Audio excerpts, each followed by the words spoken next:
Scotland, home to Shetland lace, but upon this amazing rugged ground, there are many amazing wool traditions, but nothing is more impressive than the woven garments known as Scottish tartans. If you are a fan of the TV show Highlander or love a good Braveheart flick, then chances are you have seen these amazing or rather ingenious garments. Now, fun fact, quilts were not around during the 13th century. Sorry, Braveheart, you are not historically accurate. Hello fellow nerds, this is John. I am a nerd that knits, and we will be talking about kilts, the history, the legend, and how you can knit your own family tartan. My mother's side of the family is Scottish. We were from the lowlands of Scotland and we migrated years and years ago to the US. A few years ago, I did a basic search and found our Scottish tartan. It's really not hard to do. It was a pretty basic search for me. I then ended up buying her an authentic Scottish wool scarf imported from Scotland in our family tartan design. In my opinion, I thought it was a thoughtful gift, and I felt that our family tartan was quite lovely. It had some beautiful, beautiful colors. We were very, very fortunate. Years later, I gave my son a Scottish middle name, and it got me thinking about our old family roots. I love cultural traditional clothing, and with me having a love for my history and costume background, it made me dive deeper. But don't worry, my husband's culture also got attention in a similar way, but that is for another video. But let's be frank, I am a knitter, not a weaver, and I'm not going to buy a loom anytime soon. I've got a lot of stuff in the studio, might be a little bit more than I should. How can I knit this? So I put a question out on my Threads post, have you ever knitted a Scottish tartan design? So this is what my thread read. I'm curious, have you ever tried to knit a Scottish tartan design? I looked up mine and it looks super complicated. Just curious if others have tried. Now, I did indeed find a knitted tartan design, but first let's talk about how the tartan came to be. The history of the Scottish tartan is very long. I will be briefly covering it because I am not a historian and it deserves more than I can give. Humble beginnings. The first tartan was not a tartan, but just a shirt that evolved into its final form as a tartan. But I'm getting ahead of myself. It is believed to have started as a shirt called a lean. Sorry if I'm mispronouncing that. This lean would grow in length by the 16th century. During this time, additional layers were added, such as woolen blankets or shawls that were called brats in Ireland or plaids in Gaelic. The word plaid was originally the word for blanket, and in the 16th century, the luxury item was a person decked out in wool, because it showed your family's wealth. Toward the end of the 16th century, the prices of wool started dropping. This caused the availability of wool to increase and could be enjoyed by all the classes. Woolen fashions thus increased. The belted plaid. With all this extra fabric, the concept of the quilt was slowly taking form. With all this fabric, they started folding it and making pleats and then holding it together with a belt. This would be called a belted plaid, or in Gaelic, a great wrap. This belted plaid would evolve into a kilt. So what was a great wrap? This belted plaid was 4 to 6 yards long. 1 yard is 36 inches or about 91 meters, about 50 to 60 inches wide. I have a YouTube video posted down below and it shows about how the Scottish traditionally wore this type of kilt, and I think you should watch it. It's very cheeky, but it kind of shows you on how they went about making this great wrap. So why a kilt, you might ask? Well, ask the weather. Listen guys, I live in the Pacific Northwest. The rain is a constant variable, and waterproof clothing didn't exist in the 16th century, at least not in Scotland. We're not even going to talk about the oiled umbrella in Asia. So I'm setting the scene. You're out herding sheep because that's what you did. And it's raining because it's always raining. Your feet are wet. You're miserable. I mean, and if you had pants, your legs would also be wet because, you know, water travels up when it comes to fabric, right? That is exactly why the kilt is so perfect. The kilt starts at the knee and it works as a cloak. And with the Great Plaid, you have all that extra yardage to go and cover your head, shielding you from the rain. Brilliant. In the late 17th century, the kilt would evolve into a pillow bag. If I'm mispronouncing that, I'm sorry. This is a small kilt or a walking kilt. This is a untailored kilt, but use substantially less yardage and width of fabric. It was used until the 18th century. And then in the 1709-ish, don't quote me, it is believed that this is when the final design was formed, a tailored kilt. This is the form that is more commonly used today, and that is the form we have right now. You take the high road. Highland Scots wore kilts, simple as that, and Lowland Scots didn't wear them as much. This is because the Highlands were much more rugged than the Lowlands, but the Highlands had other reasons for wearing the kilt, and one would be being patriotic. In 1746, Scotland kilts were banned, and you could be thrown in jail for wearing them.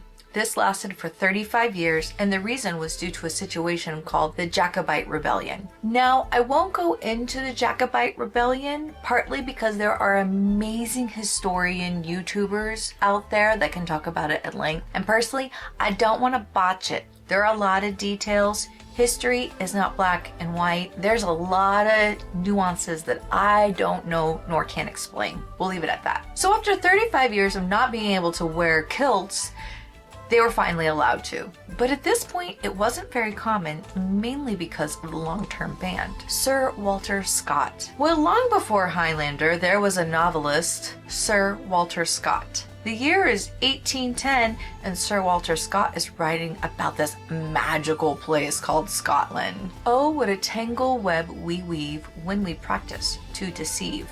And who would Sir Walter Scott deceive? Well, it was George V, who, on the 14th of August, 1822, came to Scotland dressed in a kilt. The King of England was wearing a kilt. The King of England was wearing a kilt while he visited Scotland. This visit would be called the King's Jaunt, and this was a big deal because this was the first reigning monarch to visit Scotland in 200 years. The kilt fashion was revitalized, and in classic style, the Scots reclaimed their history and willingly shared it with the rest of the world. Because you don't have to be a Scotsman to enjoy a kilt. Victorian influence. So what does the Scottish tartan have to do with Queen Victoria? Because yes, my friends, Queen Victoria has re-entered into the scene. So what did Queen Victoria have to do with the Scottish tartan? Well, in a strange way, she made it more popular than the previous king. She visited Scotland in 1842 and fell in love with the rugged country, so much so that they even had a famous vacation home in Scotland. Does the name Balmoral Castle ring any bells? The Queen purchased the land in 1852 that had a minor castle on the property. This castle would be demolished, constructed, and expanded. The final Balmoral Castle was finished in 1856. This castle would serve as the family's summer residence, and in September 8th, 2022, Queen Elizabeth II would die there. Their time spent in Scotland left a mark on Scotland and the connection between the two countries. Additionally, Queen Victoria's husband, Albert, created a family tartan in 1853. This tartan is known as the Balmoral tartan. It features a gray, black, and red design. It is also reserved for kings and queens of the UK. My family tartan. Obviously, my ancestors are not Highland Scotsmen. All have a deeply rooted family legacy, and rightfully so. My family tartan was recorded in the clans Originaux in 1880, and then in 1906, tartans of the clans and septs of Scotland. So here it is, our modern day tartan. There is also an ancient one as well. Today there are over 7,000 1,000 family tartans. Back in the 1800s, there were only 90 to 100 named tartans. So the love for a Scottish family tartan has grew and gained in popularity. A knitted tartan. For this project, it was important to use 100% wool, and even though I was using a heavy gauge of yarn, I still kind of want it to be historically accurate-ish. I also used tweeded yarn to give it more of a nice touch of depth. I chose my color based on the modern tartan. That would have been lighter blue, kind of a bluish teal, a black, and a white. So let's knit this ish up. So a little bit ago, I posted these four and I said, hey, what do you think I'm making with these? Now I am going to show you what I am making with these colors in particular. I am making a modern rendition of my family tartan, and I'm making it a tartan scarf. And so basically I'm striping it with these colors, and then I'm going to be running yarn or weaving yarn in and out to kind of make this kind of faux plaid. The more plaiting of this particular tartan scarf comes together. Yeah, such a fun little easy project. And at the same time, if you're a big genealogy buff, or if you just kind of like to be a part of your Scottish heritage, you know, like why not? Nothing wrong with a little Scottish pride.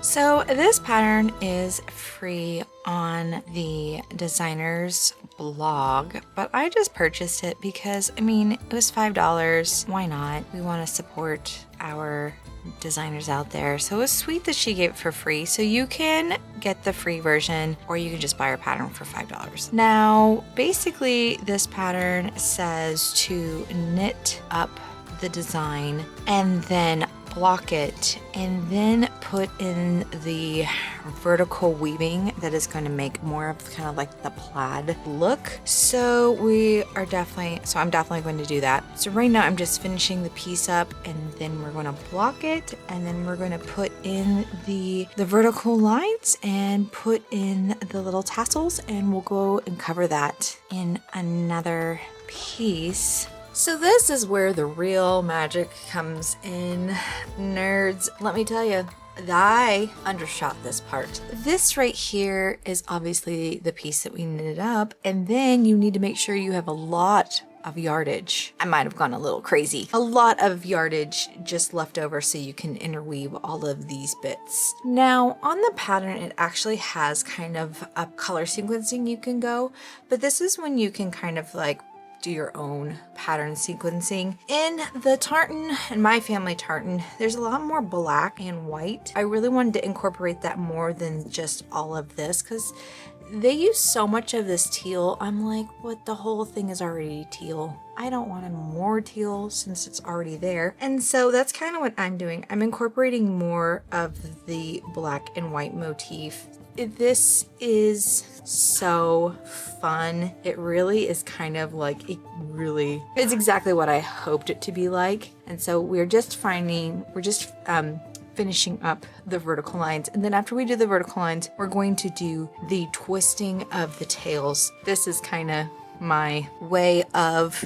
making sure these don't get knotted together. These end, I just kind of wrapped it up and did a little loose knot. This end I did not. These I feel are a little shorter, and I've just been trying to be very careful with them. Could these all get tangled up together? Yes.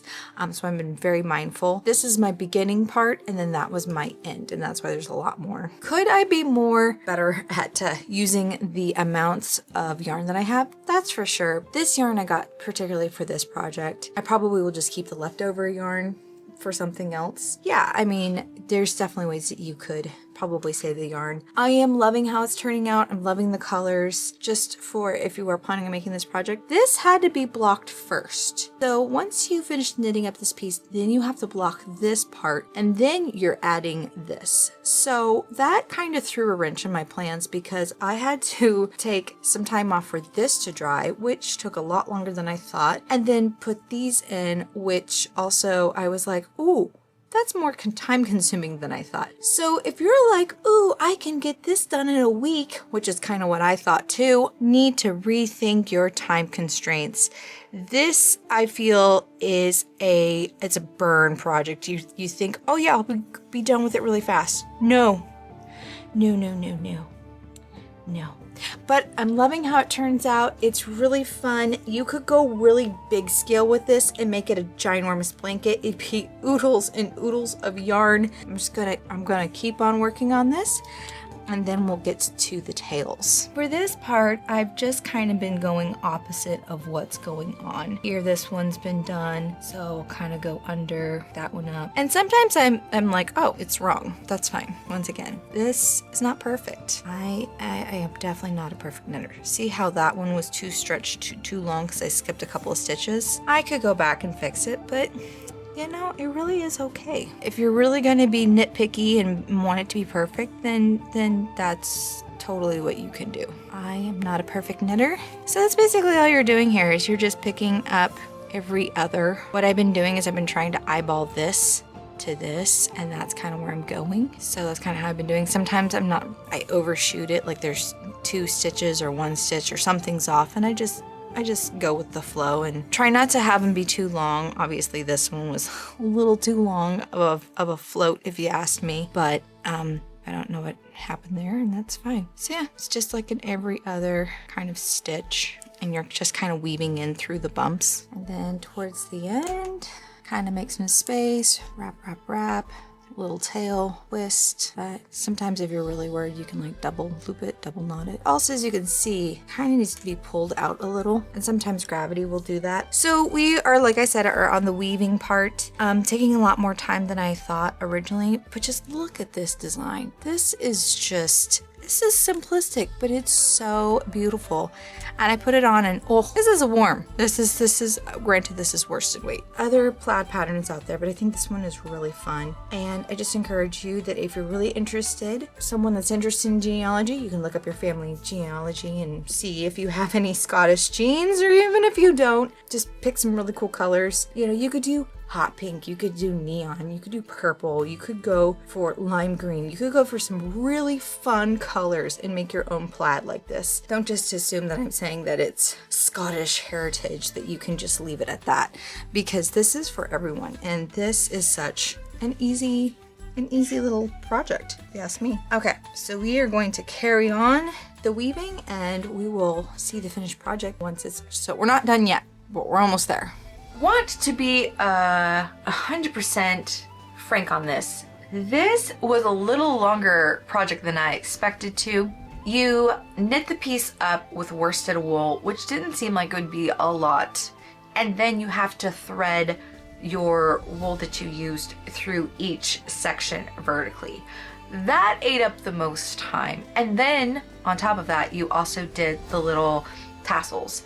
Did not do a video on the tassels just because I really wanted to get the project done, and I just didn't have the time to shoot video of it. So here it is. Here is the tartan scarf. Now the one downside to using wool is that it will shrink, because you know, it's just, you know, it's not very stretchy, unlike some other yarn that's out there. If you're wanting the long flowing piece that the designer had in her original blog post or in her original design, just know that you need to like maybe look at the yarn that she's looking into. This will shrink, and it did shrink. Now what does it look like on? Well, this is what it looks like on. It is a smaller scarf, definitely, compared to what she had posted. I love how this piece turned out because it looks so impressive. It looks extremely impressive. And I did deviate a little bit from the pattern. It actually has more white and black versus this blue, the darker blue and the lighter blue. So I did kind of deviate a little bit. I tried to put more black and more white. I really like how it turned out. I feel it's simple. I feel like it's kind of like an intro to weaving, since I'm not a weaver, but I love how